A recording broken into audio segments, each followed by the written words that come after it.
Great.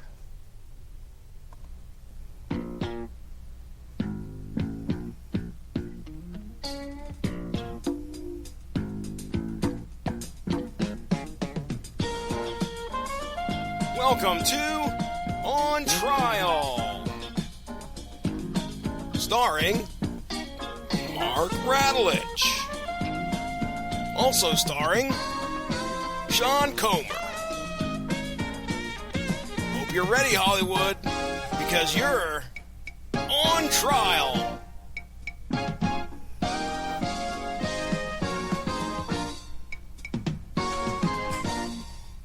All rise. Court is now in session. The Honorable Judge Harry T. Stone is presiding. This is On Trial, the podcast that debates the merits of movies. We prosecute, we defend. And this week is Spider-Man week all week long. And so since we've already prosecuted and defended and placed on trial and jailed and summarily executed The Amazing Spider-Man 2, we thought, well, what other piece of shit Spider-Man movie can we torture? And Spider-Man 3 immediately came to mind. So on the docket today, Sam Raimi's last outing for the Sony Spider-Man franchise, Spider-Man 3. And here to prosecute, he's Sean, you're not. How you doing, sir? Hey, everybody. Sean Comer for the prosecution. I actually just finished playing Insomniac's Spider-Man for the PlayStation just a few nights ago, finally, and let me just say, Sony all is pretty much forgiven for this movie for the fact that it is, for the time being, PlayStation exclusive, because, my God, what a masterpiece. Really?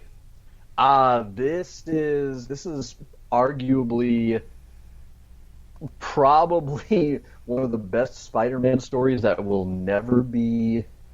probably never be translated to film.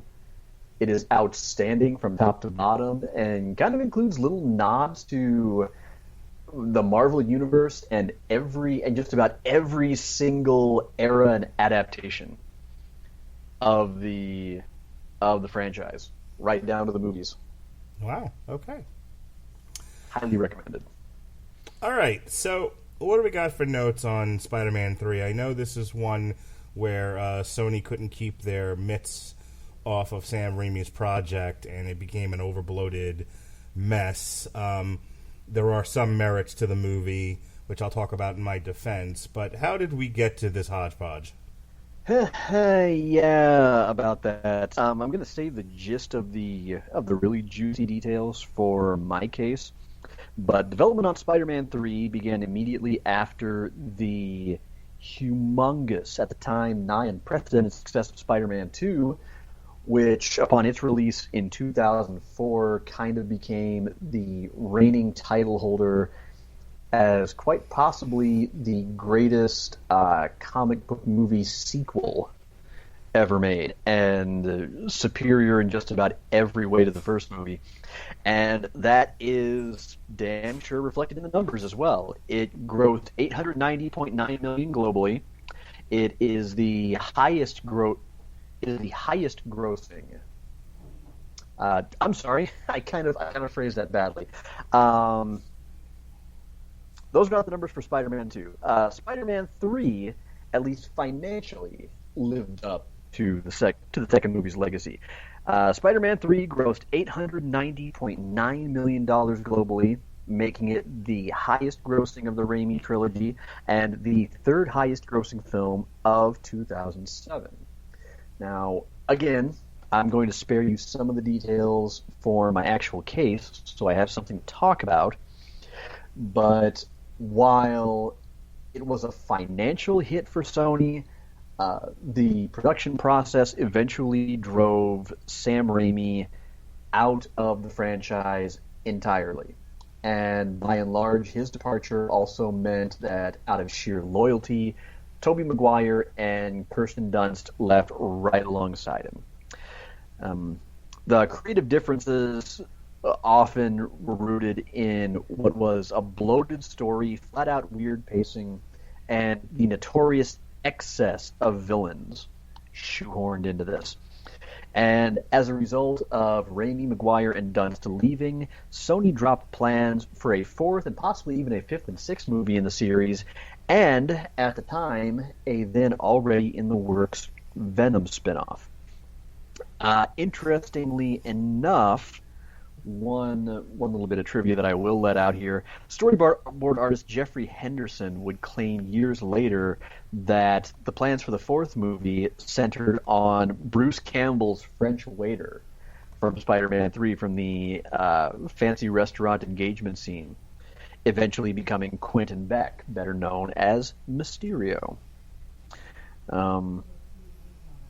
But yeah, that's about all that I'm going to kind of let out of the bag for right now, because first I want you to fill everybody in on the gigantic clusterfuck that was this unintentional franchise ender.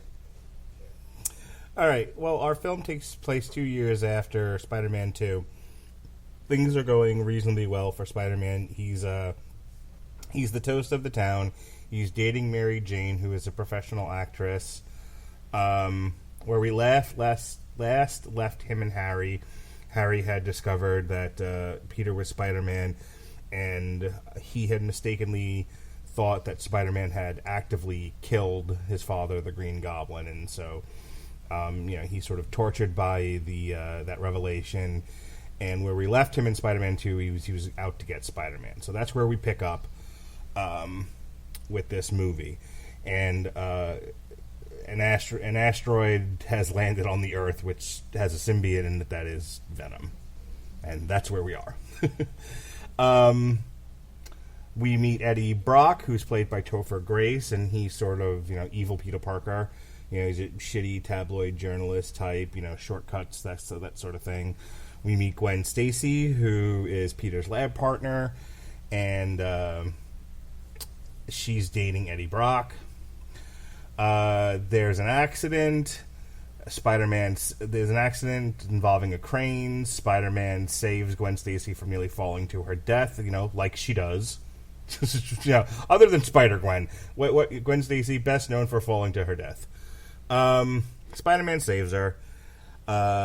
But he's in competition with Eddie Brock for a staff job at the Daily Bugle, and so Eddie takes the opportunity to take some pictures there of Spider-Man and try to win favor with J. Jonah Jameson. Mary Jane Watson's having difficulties in the acting world. She gives a subpar performance in her musical and ends up being fired from her show. And so their relationship is now on the rocks because Peter is portrayed in this movie as being self-involved, self-absorbed, and not able to just listen to Mary Jane and understand her feelings about herself, and only herself, all the time, in every scene. So Peter's a shitty boyfriend because he cannot handle the ego that is Mary Jane Watson. I'm just going to warn everybody. One of my defenses is if they were going to make Kirsten Dunst's character as unlikable as possible, they largely succeeded, and I should give them an A for effort in their writing. It is at this point that Harry has upgraded and updated the armor and the glider, and is the new Green Goblin. He tries to kill Peter. They have a chase through the city, and Harry gets knocked on the head and loses his short-term memory. So he forgets the entire thing ever happened, including that Peter is Spider-Man. Spider-Man is given the keys to the city for saving Gwen Stacy and everybody else involved in the crane accident, and takes an opportunity to market himself and do something celebrity forward. He ends up kissing Gwen Stacy, in a photo op, which pisses off Mary Jane. She in turn falls into the arms of Harry momentarily, who shortly thereafter has his memory restored and remembers, oh yeah, I wanted to kill Spider-Man. And so we'll get back to that in a second. Along the way, we also meet Flint Marko, who is the Sandman. You must understand, he was committing crimes to pay for the medicine for his sick daughter. That's his whole story. He falls into a particle accelerator experiment and becomes the Sandman. He'll have a fight with Spider-Man at some point in the subway, and Spider-Man will defeat him with water. Good old H2O.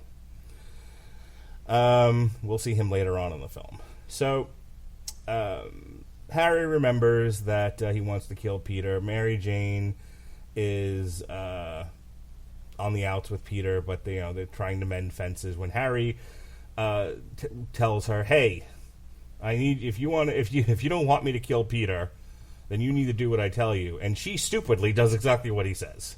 Not, "I'm being threatened." Not, "Hey, wait a minute, you're Spider-Man, you can defend yourself. Let me tell you what's going on." She just goes ahead and breaks the poor bastard's heart. There's a great scene that follows with him and Harry, and Harry, talks about, "Oh, I was there for her when you weren't, you sad sack. She tastes like strawberries, delicious," and they have a fight. In which case, Peter, who at this point has been infected by the symbiote, is giving into his darker impulses. They fight in a last ditch effort. Before being knocked utterly unconscious, Harry throws a pumpkin bomb at Peter. Peter throws it back at him, and it blows up in his face, and miraculously only causes a few scars.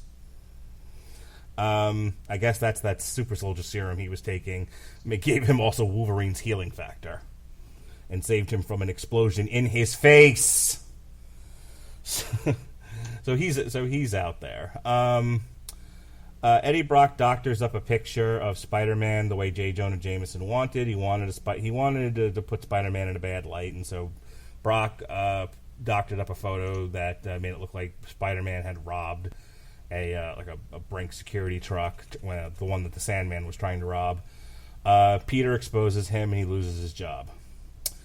They do the infamous scene where, after an elongated scene of Peter giving in to his more darker impulses and embarrassing himself, Mary Jane, the film industry, and Sam Raimi, he finally goes to the church tower with the bell and realizes sonic vibrations hurt the symbiote, and he finally gets it off of him, and it falls on Eddie Brock, who is at that point asked God to kill Peter Parker. So he instantly becomes Venom, because they weren't smart enough to cut this into two pictures. And he teams up with the Sandman to kidnap Mary Jane in order to draw out Spider-Man so they can kill him together. Spider-Man goes to get Harry and says, "Hey, MJ needs us both." Harry tells him to go fuck himself. He leaves. But totally not Alfred says to Harry, "Hey, he didn't kill your father. Your father killed himself. And, you need to be your own man and do the right thing." So Harry puts on the Goblin costume one more time, and he goes to help Peter, and we have ourselves a 2-on-2. This all comes down to Harry being stabbed while fighting Venom. I think the Sandman gets beaten up on for a while and then eventually just gives up, and he says, "But I was a good man." The Spider-Man figures out how to defeat Venom and subsequently does so. He tries to blow up the symbiote, but Eddie Brock doesn't want to give up the power, so he dives into an explosion, like you do. So earlier in the film, it was established that it wasn't the blonde-haired guy from the first film that actually killed Uncle Ben. It was Flint Marko, and they were together doing robberies and whatnot. And so part of the movie deals with Peter wanting revenge for the Sandman killing his Uncle Ben. Turns out it was an accident. He had the gun on him, and he was conflicted what to do in the moment, but he got his back slapped, and the gun went off, and the poor man died. So it was all an accident. He's a good man, you see. He's trying to steal medicine for his daughters, you terrible people. Don't you understand? And then the wind blows, and he goes away, because Peter forgave him. Your guess is as good as mine on that one. Harry dies. Peter and Mary Jane kind of make up, and the film ends. Your witness, sir. So let's get my problems with the movie that we got out of the way first. Number one, the shoehorning in of the symbiote saga. Bad, bad, bad, bad, bad, bad, bad, bad, bad idea. This was an attempt at a compromise on Sam Raimi's part, but it really should have boiled down to a one or the other. One side sticks to their guns, the other one gives an entirely choice. Because the Symbiote Saga is not a bad story. In fact, just as a self-contained movie, it could have been pretty gripping, even despite the fact that Sam was initially reluctant to use Venom at all. He didn't care for him. He grew up as more of a fan of the classic Spider-Man villains: Vulture, Mysterio, Green Goblin, Doc Ock, Sandman, what have you. So an otherwise worthy foe is entirely wasted here. And really, so is the arc of Peter kind of unwittingly giving in to his darker impulses. Now, Toby's acting himself of his own, it isn't necessarily bad. He's working with what he was given, but in the attempt to make Peter and Spider-Man a little bit more harder-edged, he just comes off as ridiculous, and he deserved every single meme cast his way, right down to all the in-jokes thrown into the Spider-Verse. Anyway, Kirsten Dunst as Mary Jane, it's... the most unlikable woman since Adrian. Yes, and it's arguably the worst performance of the three movies, and that is saying something. And you know, I hadn't intended to bring this up, but while you were running down the plot synopsis, I thought of something that I noticed all the way through playing Insomniac's Spider-Man game. And that is that it's not a take on Mary Jane Watson seen very often, with the exception of in the Ultimate Universe. And that is, it's Mary Jane portrayed as being a capable, quick-witted, kind of cagey ally to Peter in her own right. And in fact, in the story, they split up in part because she felt that Peter wasn't really giving her enough credit for her ability to help him and to do things on her own. She's not just some struggling model or actress. In fact, she's an ambitious reporter for the Daily Bugle, who over the course of the story really breaks some huge events wide open. It's downright refreshing, especially when you compare her to Mary Jane, going from seeming to be at least somewhat understanding at the tail end of Spider-Man 2 to, in this one, being a needy, resentful, me, wet blanket. She is the Skylar White of this movie. And regardless of how you feel about Anna Gunn and the character, I don't mean that in a nice way. Not at all. Harry is in full Goblin Jr. mode here once he gets his memory back, and at the start of the movie. I've never been a big James Franco fan. I didn't feel he was particularly interesting at all throughout this series. He was tacked on, I think, just because he's a part of the Marvel lore, but he's not a particularly good actor, even when he's trying to be smug and sly and cunning.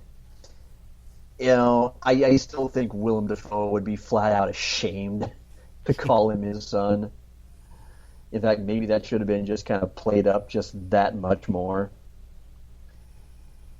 Because he never comes across as necessarily, I would say, particularly bright. Just that he has a decent understanding of his dad's tech. And that's really about it. I adore Thomas Hayden Church as the Sandman. This was coming fresh off his Academy Award-winning turn in Sideways. And, my God, he absolutely belongs up there with Alfred Molina and Willem Dafoe as one of the shining lights of the villains in the franchise. He takes what is a classically kind of hammy, sort of dull-witted character and lends him kind of a nice, tragic thread of pathos that, much like the aforementioned Green Goblin and Doc Ock, sometimes leaves you wondering, should I really be rooting against this guy? It makes him interesting. And that, I think, is a vestige of the original story that was kind of twisted into the perversion that showed up on screen. Oh, who else? Emily Blunt is frankly wasted as Gwen Stacy, who is Bryce Howard. I'm sorry, Bryce Dallas Howard. I'm sorry. Thank you for correcting me.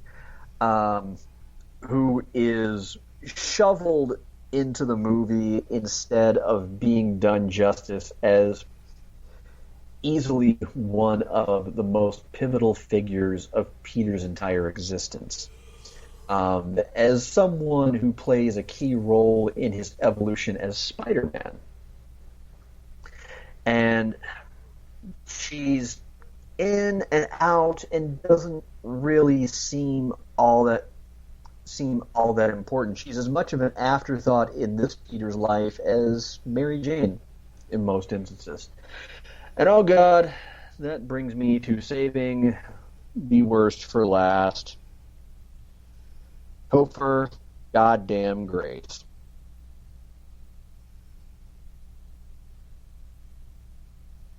I'm supposed to find Venom threatening.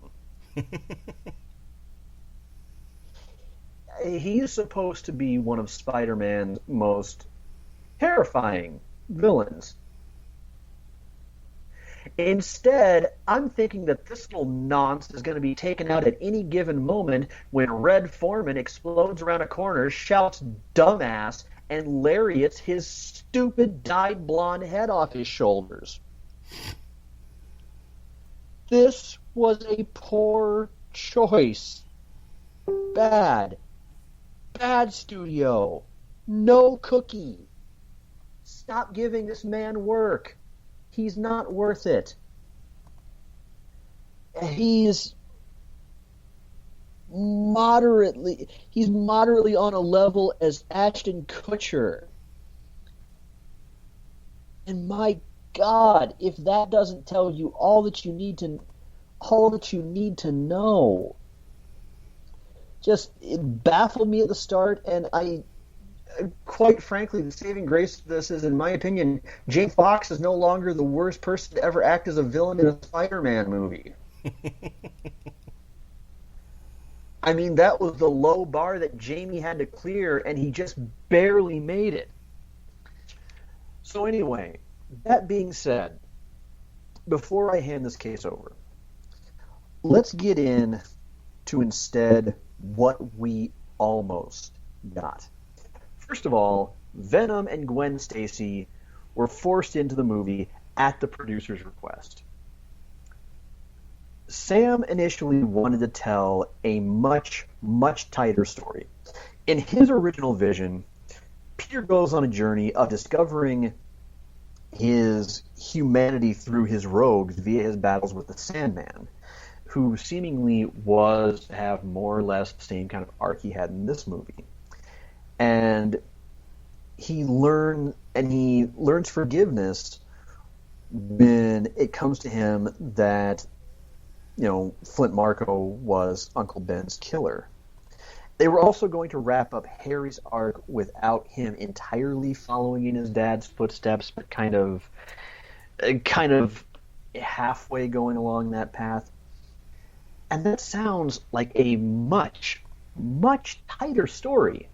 than one that tries to meld something more personal and kind of introspective of the characters with something like the symbiote saga. And as a matter of fact, the original idea was, in fact, to try to split what was in these two movies into two films. But the only problem with that being was that the writers of Spider-Man 3 couldn't figure out a satisfying kind of intermediate climax that would lead into Spider-Man 4.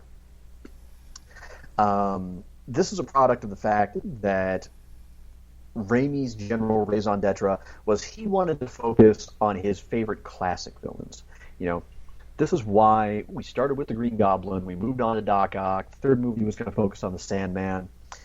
The plans for future movies were for Ben Kingsley to portray the Vulture before, that character was... Actually, no, correction, I stand corrected once more, kind of muddling up my own notes.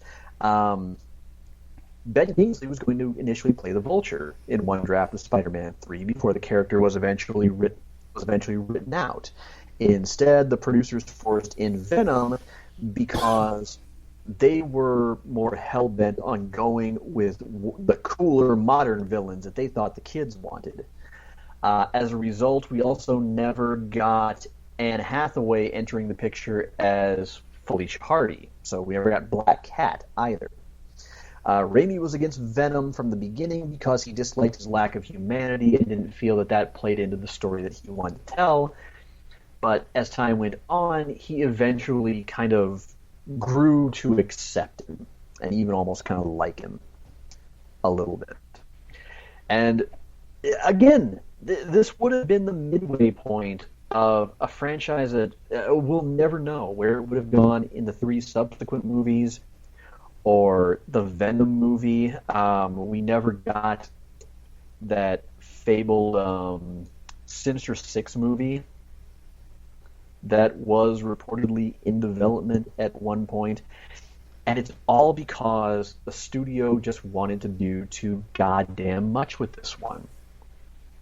It had the skeleton. It had the barest bare bones of a tight, focused, emotional story. Something that sounds like it would have been on par possibly with Spider-Man 2. And credit where it's due. Visually, the movie looks fantastic. Hellraiser composer Christopher Young delivers an absolutely magnificent score that falls right in line with the first 2 movies. It's all great except for the fact that they're just trying to tell too many stories and address too many things all in the span of a single 2-hour movie. It's why this thing feels so excessive. It's why it's so hard to sit through. It's why sometimes it feels like nothing matters, because as soon as something is resolved, it's just instantly on to another thread that's going to be given short shrift because, hey, we got to move on to this other story we're trying to tell too. We can't spend too much time on Peter dealing with his resentment and desire for revenge on Uncle Ben's apparent real killer, because we gotta continue telling the symbiote story. We can't necessarily spend too much time on the symbiote saga because we've got to continue to build the Harry Osborn's stagnant who the fuck even cares arc. And even then, past a certain point, we got to duck away from that because we've got to combine the 2 other potentially great arcs that we've been giving short shrift to this entire time, so we can build to the climax, which is also going to shovel in Harry's story and just rush everything into one big conclusion that just conveniently wraps up all 3 on top of one rooftop. And oh my God. I mean, The only thing I can really give it credit where it's due is just by happenstance. Since you really didn't leave that many threads dangling at the end of this movie, since we didn't get anything to tease the Vulture, it was a decent place to end the trilogy because where do you even go from here? At least in the first movie, we kind of had the lingering question of, well, what's going to happen with Harry now that he's sworn vengeance on Spider-Man? Is that going to go somewhere? How is Spider-Man going to deal with the conflict in his new lives and how he's kind of had to sacrifice seemingly the love of his life to pursue what he feels is this duty of great responsibility following great power? In the second movie, we get kind of another appearance by Dr. Kurt Connors, so everybody was kind of speculating from that, oh, well, maybe the third movie will be the Lizard. At the end of the movie, we see that Mary Jane is kind of looking on from the window as Peter swings out as Spider-Man to go stop a crime. In this movie, we're not really left with much of a what's next, because even at the very tail end, Peter and Mary have reconciled. They're sharing a dance. Everything is apparently going to be kinda okay. So at least the movie kind of goes out the way it lives, kind of without any necessary end in mind. So that's it for now. That's all I've got to say, and I hand the floor over to you. Before I jump into my defense of the movie, I want to pitch an alternative Spider-Man 3. And feel free to jump in and comment on this, Sean, for this part. All right. But I think what they should have done, and this was the problem with Justice League 2. Justice League was meant to be 2 movies, and then because of a variety of reasons, they had to shorten it to 1, and the movie suffered because of it, and it's a giant pile of trash that everyone hated. Unless you're like just like the easiest going of movie fans, and even most of them were like, yeah, Justice League was okay. Spider-Man 3 really should have been 2 movies, and the 2 movies I would have done would have been the first. Spider-Man 3 should have been kind of a Sinister Six meets Nightfall kind of a thing, where Spider-Man has pretty much rescued New York from the muggers and the rapist, but in lieu of that, the Kingpin has risen to power, and along with the Kingpin came all of these powered supervillains. This is where you start to see like a Hydra Man and a Sandman and a Vulture, and people who are crooks, but powered crooks rising in the place of your everyday people that Spider-Man has pretty much conquered. And and Spider-Man is finding himself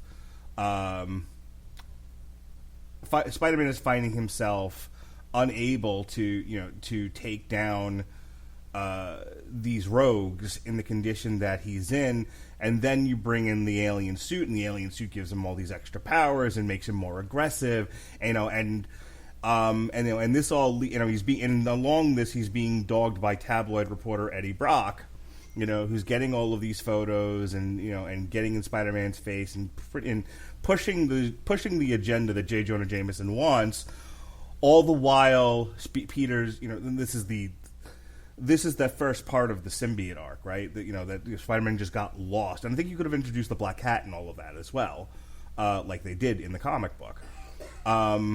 Especially in opposition to Mary Jane. Have him torn between the costume and the Black Cat and, his life as Peter and Mary Jane. Let that be kind of the central conflict. Anyway, so he's fighting these rogues, and it comes down to where he gets so aggressive he actually kills one of them, and then Brock catches him doing it. At which point he realizes he's got to get rid of the suit. We do the bell tower, and there the Thing sits waiting for Eddie Brock in the next movie. After he's dealt with all of that, I think would have been a better way to do it. What do you think? You know what? I think that would have been a fantastic means of going about it. I think that would be the way to do the symbiote saga. That's what it should have been.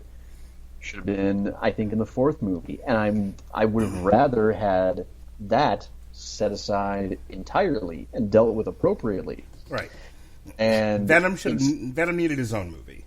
Yeah, and instead just focus this one.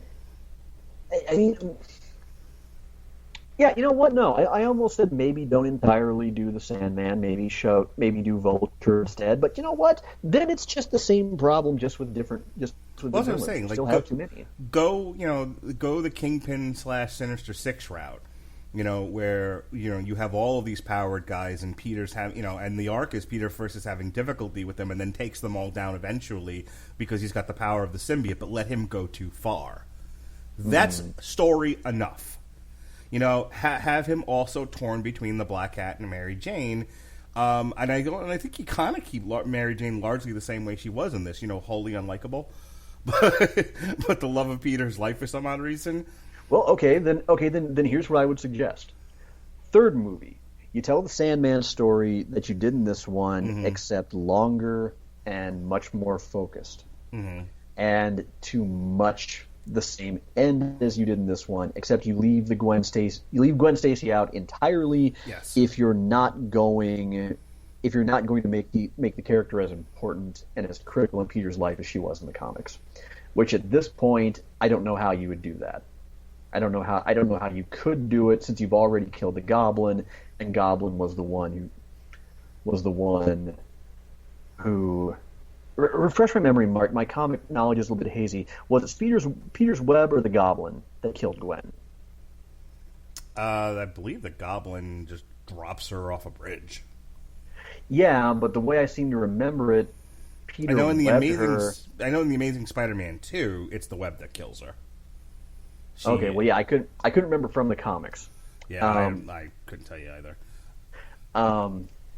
But in which case, but still, he's an instrumental part of that. If you're not going to portray that moment correctly, don't bother with it at all. Yep. It's too late in the game. Just don't do it. But then, so you tell that story in the third one. Fourth one is the Sinister Six. And then the fifth movie is where you bring in Venom.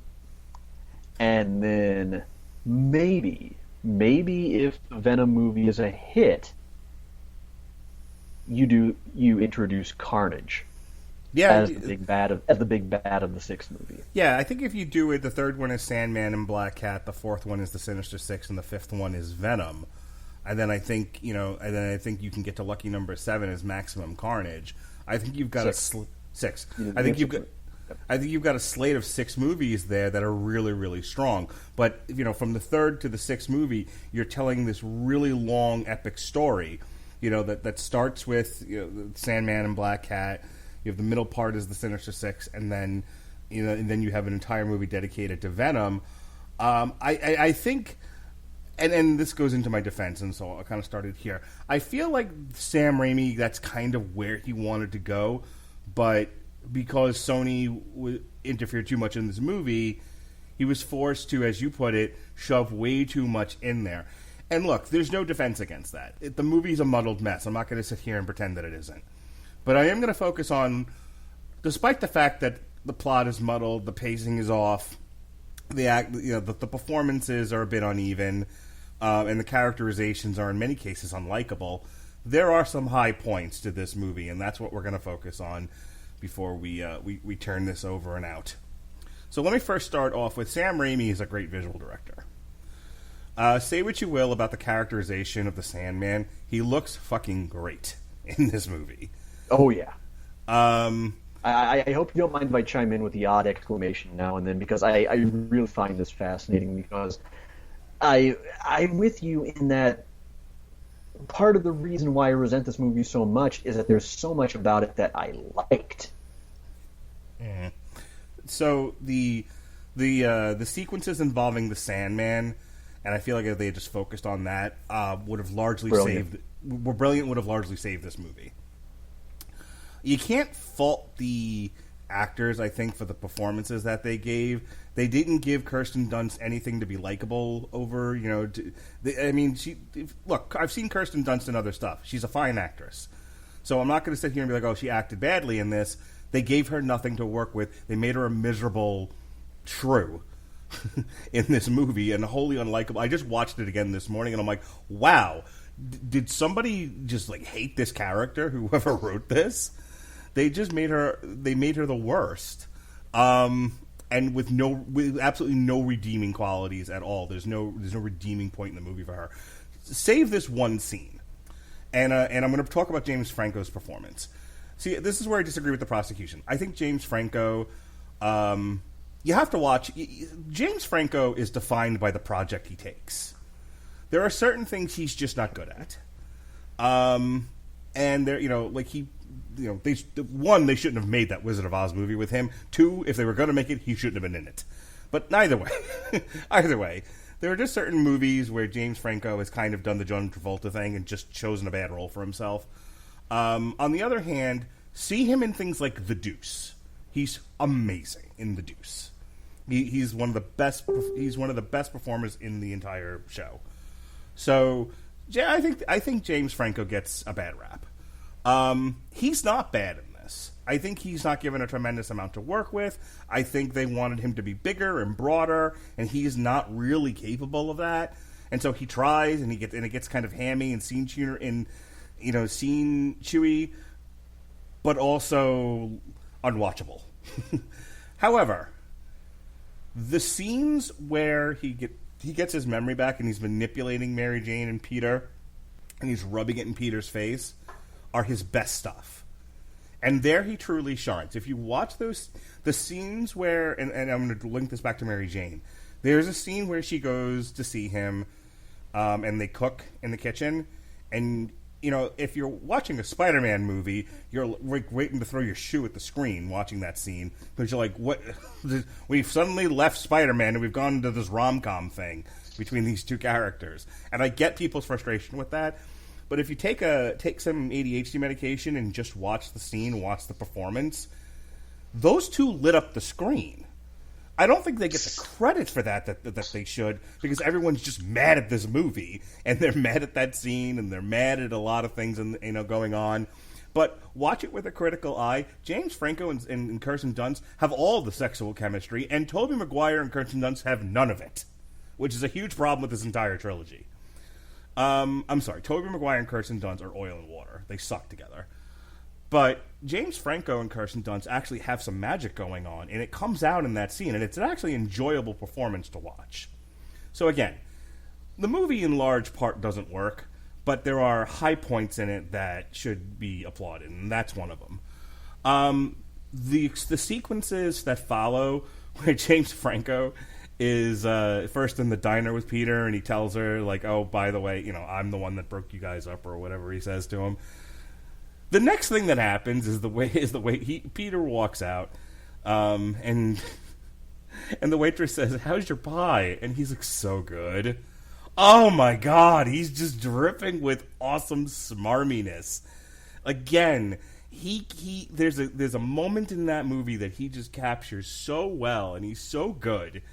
And again, if you're bombarded with all this other stuff, it's easy to forget that that's an awesome scene, and he's great in it.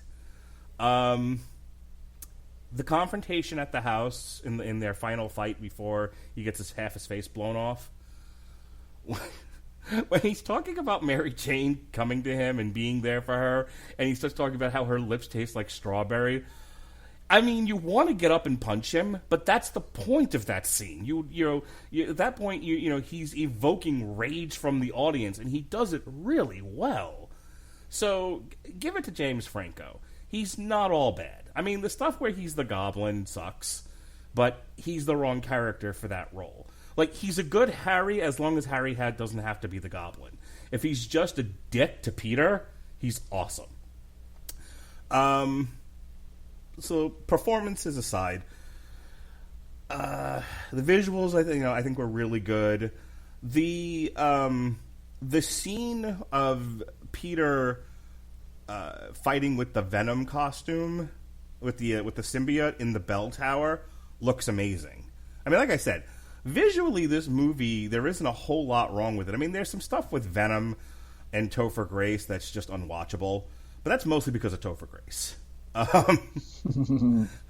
And this odd, I can't keep my I think I call it the Judge Dredd thing, where they just won't keep the damn mask on him. Every other second he's got to have his mask off. And I've defended that in the past, saying, like, if you hire Topher Grace for a role, you want Topher Grace's face on screen as much as possible, so you're going to find reasons to uncover it.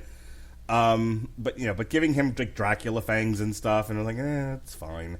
But leading up to that, when he's actually fighting with the costume, I actually thought for 2007 CGI and just the angst and the desperation of Tobey Maguire in that scene, I thought visually worked really well.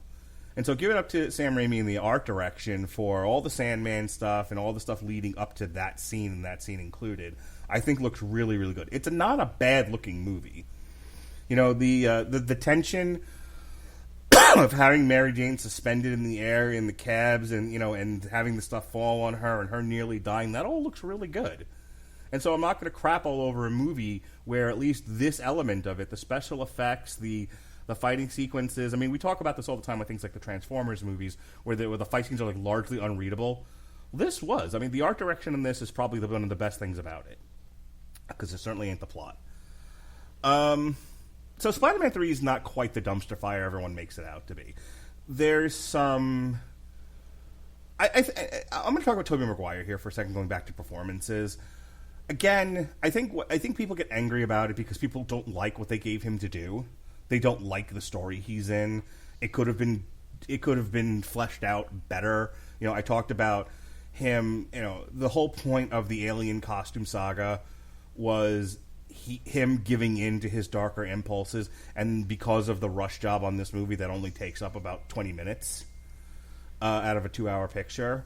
But had they fleshed that out and made it the bulk of the picture and really gave him some pathos and some angst, and really have some, gravity and consequences to the actions he takes in that suit, other than the stupid fucking dance scene. Ugh. Like, how in a pitch meeting are you like we could have Peter kill somebody? We could have Peter. How about if he's a dick in a club? How about that? And then they threw that guy out in the hallway, and then Tom Rothman from Sony saw him and was like, "Hey, what are you doing out in the hallway?" "Well, I pitched this idea." "Brilliant! Go back in there and pitch it again." Ugh. It's just like I want to be in a room sometimes when they decide what they're going to keep in a script and what they're going to cut for budgetary reasons, because that's the only explanation I can have, because they can't be this incompetent at their jobs. In any case, besides all that, what Tobey Maguire is kind of given to do in this movie, he's a fine actor too. A lot of people don't love his Spider-Man because he's too emo, he's too angsty, he's too sappy, he's too much of a drip. He's too in love with Mary Jane. They want him, to be kind of a sexier, angrier, more kick-ass, more, Spider-Man. But that's not the one they chose to do here. They chose to do lovelorn, lovesick Spider-Man. So, and he does it well. I believe he's obsessed with this horrible woman. That's one thing. I do believe he loves this woman for I don't know what reason, but I believe it. So the stuff with and it often gets neglected because nobody cares about the character. But his stuff with Aunt May is actually really good. They have some, look, people want to see Spider-Man kick ass and shoot webs, but when he's actually just sitting on a bed talking to his Aunt May going, "I don't know what to do next, I'm lost," it actually works pretty well. So that's it. That's largely my defense of Spider-Man 3. It's a movie of moments.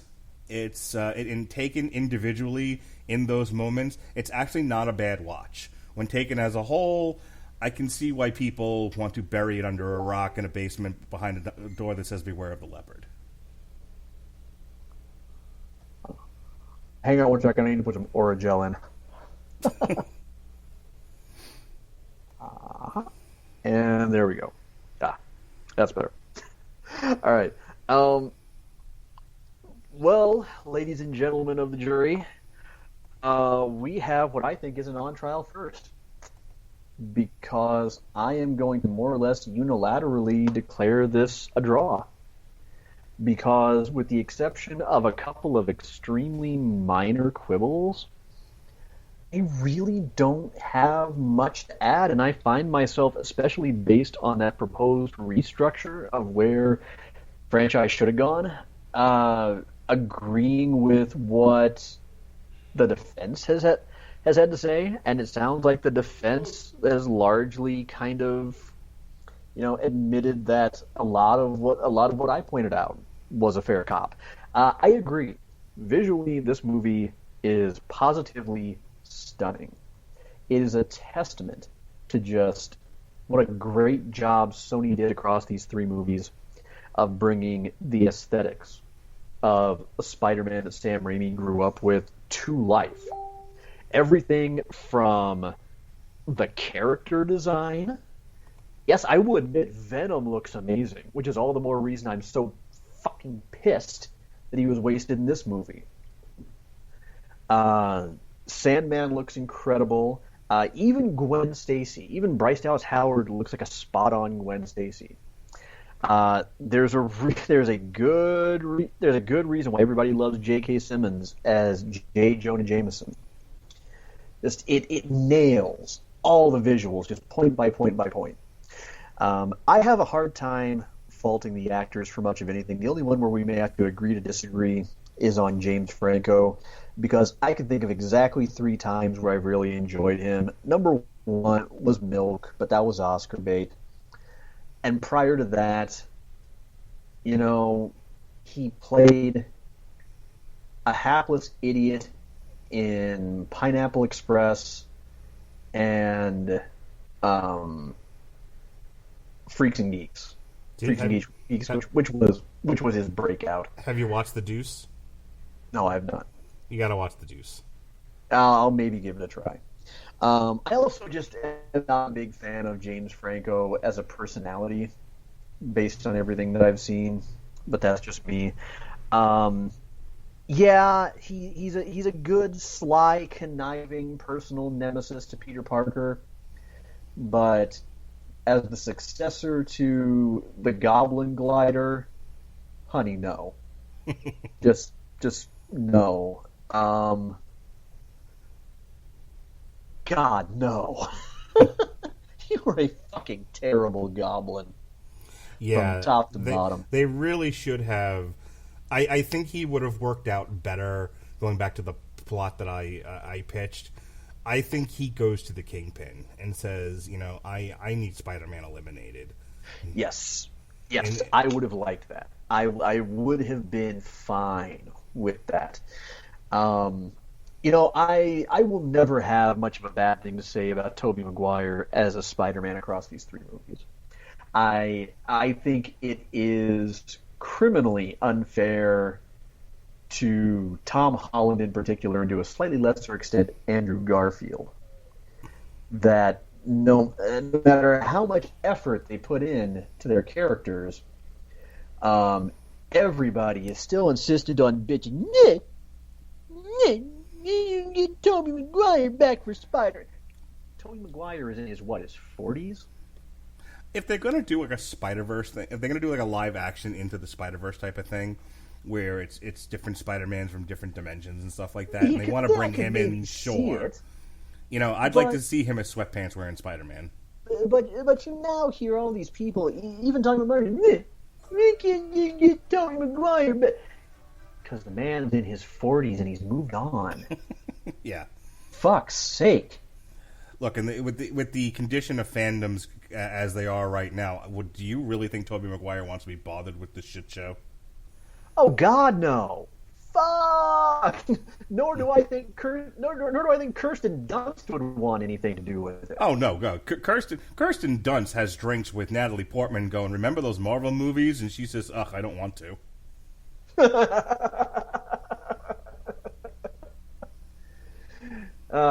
Yeah. That's probably about when they will know to.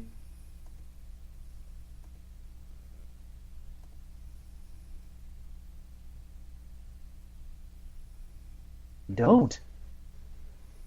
It worked. We finally found the appropriate volume of tequila.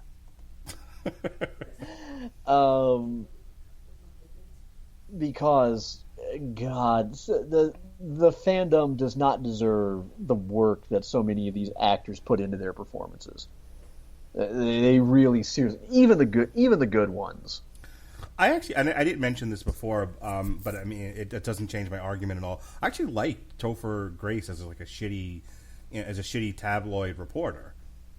I just he just needed to not be Venom. He was fine as Eddie Brock. Exactly. I will clarify that. You want him because with Venom you have to have somewhere to go. You have to have something to make the transformation dramatic. So you want to make him a conniving, mealy-mouthed, backstabbing, no-talent hack of a reporter who has to commit libel to hold on to his job? Fine. Yeah, no problem with that. Yeah, I absolutely think Topher Grace works in that role. But where it all fell apart for me was when Venom opened his fang-snarling, slobbery mouth and that voice came out. Mm-hmm. Yeah. That, as small as that will sound to some people, that was the moment that ruined it. Well, not only that, they got the character wrong. When Eddie Brock became Venom, he became something else entirely. He just wasn't. He wasn't like Eddie Brock with a magic costume. No, he became Venom was a monster. Right, Venom, and that's what I mean. Look, and everyone can mark their bingo, their Rattledge and Broadcasting bingo cards here. That was the thing with Venom. It was one of the few things they did right in that movie. They got the fact that Venom, the amalgamation of the host and the symbiote becomes the monster Venom, and Venom is its own thing. Mm-hmm. And they didn't do that in Spider-Man 3. They basically just, they told Topher Grace to eat the scenery, and so the scenery he ate, and it comes off terrible. Venom should be an animalistic murderer. Right. With the voice they had in the Venom movie, I thought was perfect for it. Oh yeah. Yeah, you combine Topher Grace's Eddie Brock with the voice from the Venom solo movie, and now you got something. Yeah, and give him an actual full-length movie to go on a complete reign of terror. Something that's going to make it that much more unbelievably epic. Mm-hmm. When those two have to team up to take down Carnage in the franchise finale. And that's it. Congratulations, you've nailed it. But everything else you've said, Mark, to be perfectly honest, I agree with it. Both the good and the bad. The problem was not, for the most part, with the performances. My general dislike for James Franco aside, the problem was with what they were given, and it wasn't enough that I think anybody could have made up for the shortcomings. It's another classic example of sometimes the studio needs to just back off and let a really creative person like Sam Raimi have some breathing room. Thank you. This was what I was going to close my case out with. And it's a reminder of the key difference between, in particular, the MCU and the DCEU. And when I say the DCEU, I'm talking about everything up to Justice League, except maybe Wonder Woman. Marvel, for the most part, they let the people that they brought on board to bring these characters to life just do their thing. Just hands off. You've demonstrated you clearly get them. You understand the source material. We're just going to let you have at it. Disney does a fantastic job of that when it comes to Marvel. DC, historically, almost every movie they make is marred has been marred up until fairly recently by Warner Brothers' constant meddling. Yeah. Constantly wanting to see everything done a certain way. Now they've course corrected since then, though. Warner Brothers now is pretty much like James Wan's Aquaman going forward. They have since Jeff Johns took over. Mm-hmm. Jeff Johns took over, and all of a sudden, it's like they acknowledged, hey, the Marvel way works for a reason. They took the characters and their worlds, and while they interconnected them, they made the stories distinctive. They have their own tone. They have their own feel to them. They're not trying to treat every fucking character like Batman. Which is historically what DC has done when they are at their worst. Not everyone's from Gotham. They don't all have to be solemn. Sorry. And that's as much on DC's editorial board sometimes as it is on the people who make the movies. It's like someone saw the Nolan Batman movies, and the one thing they didn't understand is those are motifs, and that's an approach that logically works for one character and one character only. Batman. You can't shoehorn it. You can't shoehorn Superman into that. You can't force that on the Flash. Right. It just doesn't work. But that's something that they got when Jeff Johns came on board. They let everything kind of be their own. And to kind of bring that back around to Spider-Man, that's something for the longest time Sony really got about Sam Raimi. Sam is an unabashed, dyed-in-the-wool, cradle-to-grave Spider-Man fanboy. This is a guy who said that he grew up with Spider-Man painted on his bedroom walls. He loves this character. It's on a level with the way Ryan Reynolds loves Deadpool.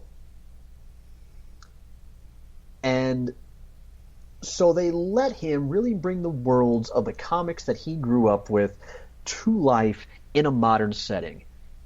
And for 2 movies, fuck me sideways, it worked. It worked. At this point, the four of the best comic book movies ever made after the 1989 Batman were the first 2 Spider-Man movies and the first 2 X-Men movies. All right, we got to wrap up. But I think I think the message that you should get from this podcast about this one is go back and watch it. Leave some of your it's a mixed bag. But watch it. Watch it for its performances and less for, it's your sort of fandom. I want Spider-Man to be XYZ kind of a thing, and I think you'll have a much better experience with it. It's my take. The next time we're doing an on trial will be August 1st. Now we had been promoting doing Pulp Fiction, but Pulp Fiction. How do you prosecute that movie? It's largely perfect. So it's a fucking Oscar contender. I mean, I just didn't want to put it. I didn't want to do the nitpick thing. So we kind of went back into the Quentin Tarantino treasure trove of movies. I was like, let's find one that really pissed people off and was very divisive. And that was the follow-up to Pulp Fiction, Jackie Brown, one of my personal favorites, because black and for the life of me, you fuckers who don't like this movie, I just don't get you. So I'm gonna kill one of my babies here. I'm gonna prosecute it. Sean's gonna defend it. In August we're gonna do, so that's August 1st. But we're also gonna do a TV party for Orange is the New Black, Glow season 3, and then we'll do an on trial on August 22nd for the 1982 Swamp Thing. On the week that we're reviewing the Swamp Thing TV series that has already been canceled on DC Universe. In the meantime, in between time, you can check out our review of Spider-Man Far From Home, Amon Amoth Berserker, otherwise known as Butt Swab Wednesday. Ultimate Spider-Man Volume 4 Legacy. Next week, we've got a pair of Doom Patrols for you. We got the Doom Patrol comic, featuring Andrew Sheehan explaining everything there is to know about the Doom Patrol, because I knew nothing. And that show would have been 5 minutes of me going, Jesse, I don't know what I just read.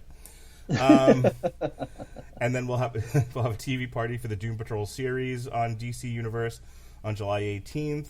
We'll have a review of Crawl, which is set in Florida but filmed in Serbia. Go figure that one out. And we'll have a review of the Texas Hippie Coalition. The following week, we've got a pair of Cloak and Daggers. We've got Cloak and Dagger the comic on July 22nd. We've got a review of Lion King the 23rd, Sabaton the Great War, and then Cloak and Dagger Season 2, brought to you by the good people at Freeform.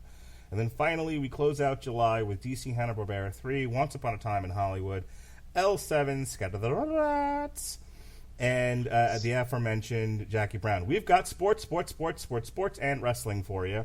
We'll have reviews for Fight for the Fallen versus Evolve. We're going to combine that into one show.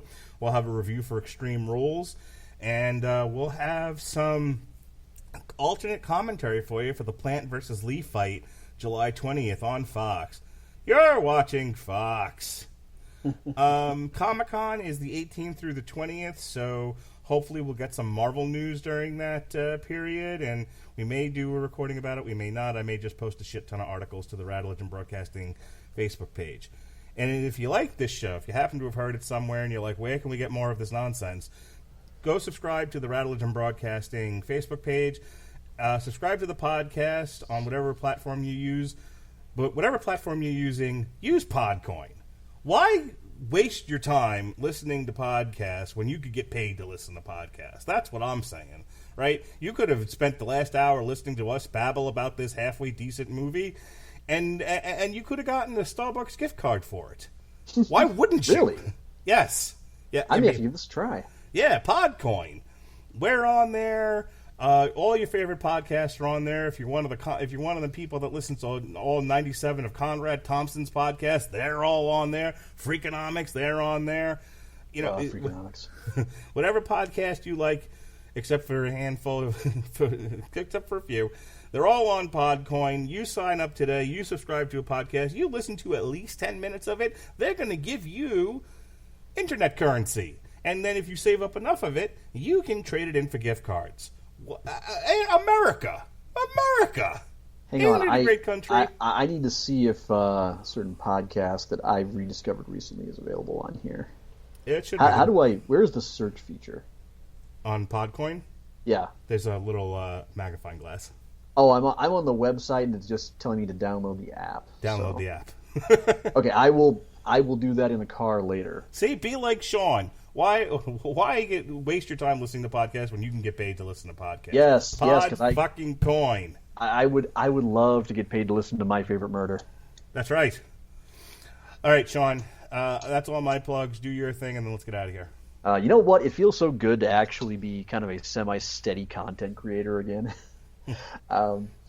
First off, for updates on what I'm going to be doing next, I strongly suggest following me on Twitter at Comer Codex.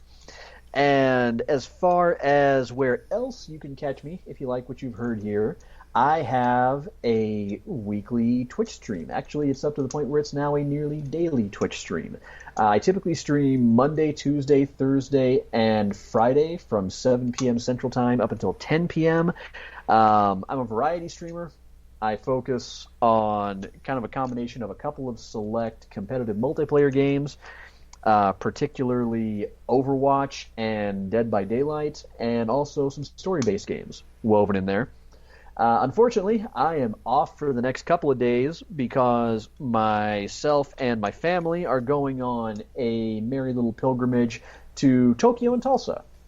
It's a working vacation for us, going to an anime and manga convention in the great state of Oklahoma. I'm going to be there from, later tonight until Monday. You want to plug the company that you're selling? You want to plug the company you're selling for? Not particularly, but I will. You can find me at the table for Honeysuckle Rose Creations. So if you want to stop and say hi and pick up some upcycled jewelry, by all means, be my guest. After that, When I get home Tuesday evening, I'm going to be right back on my grind, but I'm going to be a little bit until I get back to Overwatch because I want to take a break, a little palate cleanser, and in honor of the comic unexpectedly ending recently, I am going to marathon Telltale's The Walking Dead, starting from season 1 up through at least The Walking Dead Michonne, and possibly going right up into the final season, if I feel like it. After that, it's going to be probably right back to Overwatch on Thursday and Friday. Since we're talking about Spider-Man, this is kind of like my when you fix the damn door thing. I will begin learning to play Killer in Dead by Daylight when the DVD devs fix the bug that is screwing over survivors, because I'm not going to ruin someone's day on Twitch. Speaking of, if you want to catch my stream or any of my VODs, anything like that, twitch.tv/ComerCodex. If you are looking at it on a browser and you scroll down just a little ways, you will actually find a convenient countdown timer letting you know exactly when I am going to be streaming next. All right. So, very good, Sean. Always a pleasure to talk to you. I'm looking forward to us tearing into Jackie Brown, or me tearing into Jackie Brown, and you telling people, "Hey, it's really funny when De Niro says, 'Hey, you want to fuck?' to Jodie Foster." wait, that wasn't Jodie Foster. I thought it was Jodie Foster. Who is that? No, that was, hang on, because I'm barely blanking on her name, and if I don't look this up, it's going to dig at me all day long. I believe that was Rosanna Arquette. Yeah, you're right. Oh, Dad, Jodie Foster, Rosanna Arquette, same person. All right, folks, this has been on trial. Or wait. It was either Bridget Fonda or Rosanna. Bridget Fonda. Yes, it was. Which makes more better sense that I would think she was than Jodie Foster. All right, now that we got that all blonde white women look-alike cleared up, court is now all rise. Court is in recess. Be well, be safe, and behave.